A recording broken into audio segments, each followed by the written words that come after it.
नमस्ते दोस्तों, आज हम एक बेहद रोमांचक विषय पर चर्चा करने वाले हैं। स्वागत है आपका एक और नई वीडियो में। आज हम आईपीएल ऑक्शन के बारे में बात करेंगे। आईपीएल ऑक्शन का मजा ही कुछ और है ना? हर साल कुछ न कुछ नया और चौंकाने वाला देखने को मिलता है। हर साल कुछ ऐसा होता है जो हमें सोचने पर मजबूर कर देता है। कभी कभी तो ऐसा लगता है कि ये ऑक्शन एक बड़ा ड्रामा है। कभी कभी टीम्स ऐसे प्लेयर्स पर करोड़ों रुपए लगा देती हैं जिनके बारे में हम सोच भी नहीं सकते।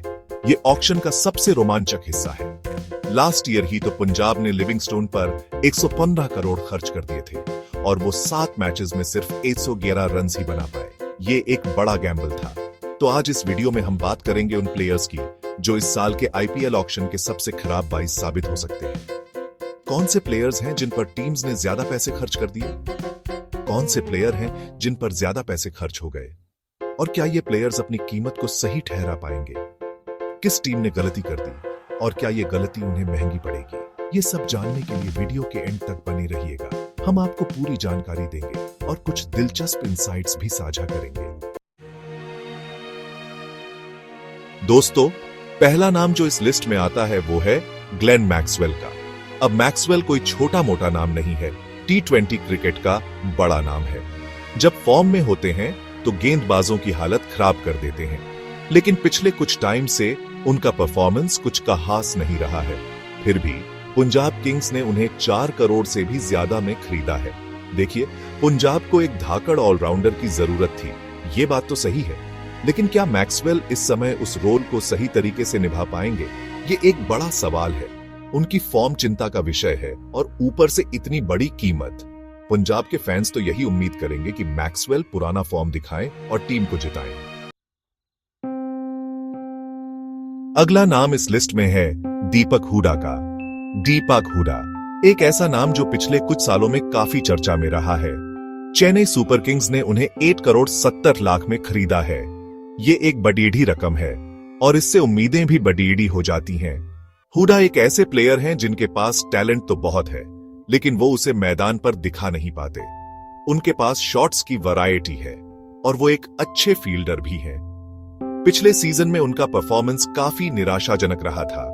उन्होंने कुछ खास रन नहीं बनाए और उनकी कंसिस्टेंसी भी नहीं दिखी। ऐसे में चेन्नई ने उन्हें क्यों खरीदा, ये समझना थोड़ा मुश्किल है।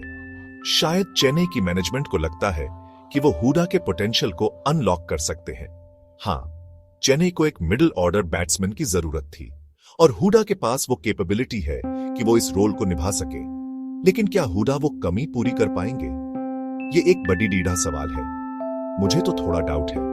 उनकी कंसिस्टेंसी और प्रेशर हैंडलिंग एबिलिटी पर सवाल उठते रहे हैं। उनका स्ट्राइक रेट भी उतना अच्छा नहीं है जितना टी20 क्रिकेट में होना चाहिए।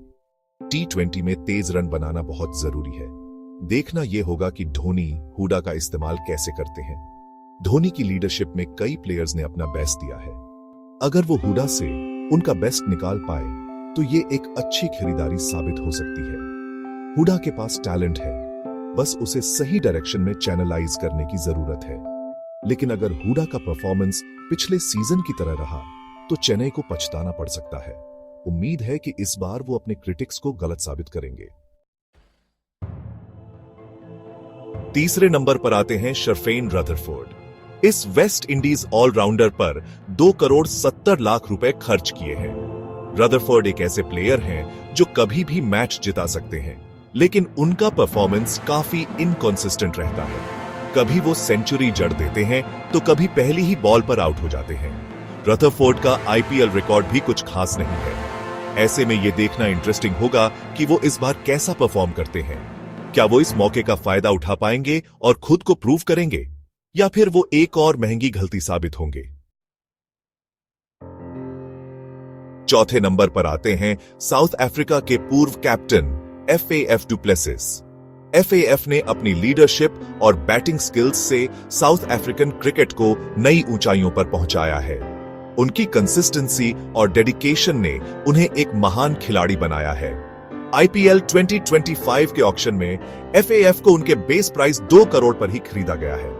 यह देखकर कई क्रिकेट फैंस और एनालिस्ट हैरान रह गए। यह दिखाता है कि फ्रेंचाइजेस का प्लेयर के ऊपर कितना कम विश्वास है।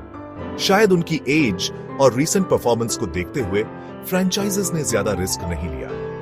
FAF एक एक्सपीरियंस्ड प्लेयर है, इसमें कोई डाउट नहीं, लेकिन उनकी एज अब 40 के पार हो चुकी है। इस एज में फिटनेस और परफॉर्मेंस मेंटेन करना एक बड़ी चैलेंज होती है।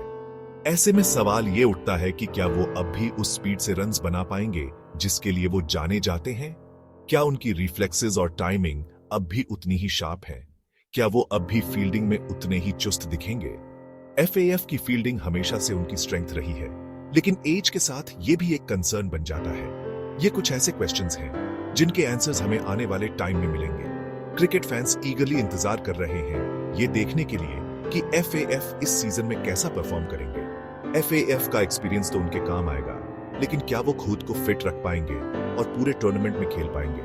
उनकी फिटनेस और स्टैमिना इस सीजन में बहुत क्रूशियल होंगे। अगर वो ऐसा करने में कामयाब रहे तो 2 करोड़ उनके लिए एक अच्छी डील साबित हो सकती है, और ये उनके फैंस के लिए भी एक BDD खुशी की बात होगी। 5वें नंबर पर आते हैं रासिक सलाम। इस युवा फास्ट बॉलर को 6 करोड़ की बड़ी रकम पर खरीदा गया है। रासिक सलाम में टैलेंट तो है, लेकिन उनका एक्सपीरियंस काफी कम है। उन्होंने अभी तक IPL में खुद को प्रूव नहीं किया है। ऐसे में 6 करोड़ रुपए खर्च करना उन पर एक बड़ा गैम्बल है। अगर वो अच्छा परफॉर्म करते हैं तो ये गैम्बल काम कर सकता है, लेकिन अगर वो फेल रहे तो ये फ्रैंचाइज के लिए एक बड़ा लॉस होगा। 6ठे नंबर पर आते हैं अब्दुल समाद। इस युवा बैट्समैन को 4 करोड़ 50 लाख की बड़ी रकम पर खरीदा गया है। अब्दुल समाद को एक पावर हिटर माना जाता है, लेकिन उनका परफॉर्मेंस अभी तक उतना इंप्रेसिव नहीं रहा है। उनकी टेक्निक में भी कुछ फ्लॉज हैं जिन पर उन्हें काम करने की जरूरत है। ऐसे में 4 करोड़ 50 लाख रुपए खर्च करना उन पर एक बड़ा रिस्क है। अगर वो अच्छा परफॉर्म करते हैं तो ये रिस्क सक्सेसफुल हो सकता है, लेकिन अगर वो फेल रहे तो ये फ्रैंचाइज के लिए एक बड़ा लॉस होगा। 7वें और आखिरी नंबर पर आते हैं वेंकटेश अय्यर। इस ऑलराउंडर को 14 करोड़ की बड़ी रकम पर खरीदा गया है। वेंकटेश अय्यर ने पिछले कुछ टाइम में अच्छा परफॉर्म किया है, लेकिन 14 करोड़ की कीमत उनके लिए बहुत ज्यादा लगती है। उनका एक्सपीरियंस भी काफी कम है।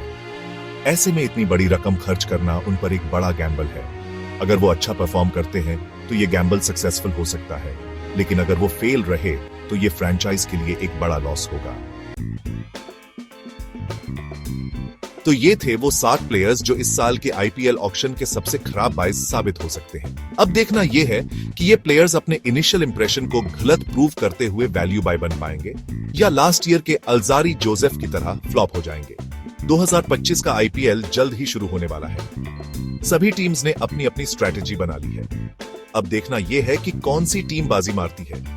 आपको क्या लगता है, इनमें से कौन सा प्लेयर इस साल का सबसे बड़ा फ्लॉप साबित होगा? कमेंट करके जरूर बताइएगा। और हां, वीडियो पसंद आई हो तो लाइक और शेयर जरूर कीजिएगा। नमस्कार।